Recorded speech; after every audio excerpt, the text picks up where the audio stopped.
Thank you, President. We welcome the convening of this special session. Starting May 10, 2021, Israeli forces have launched the most violent attacks ever observed on Palestine since 2014.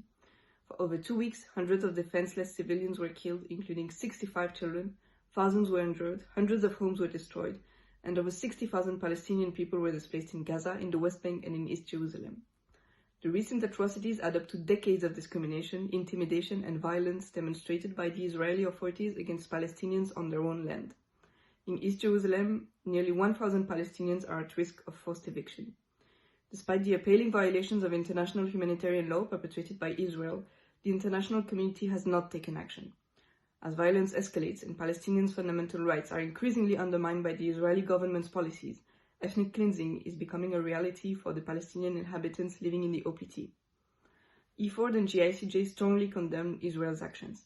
We are particularly concerned to see that some key international actors continue to defend the state's grave violations. Israel must stop its illegal occupation of Palestinian territories, notably the forced evictions of Palestinian families from their homes. Israel must respect the ceasefire and stop its violent and unjustified attacks in the OPT.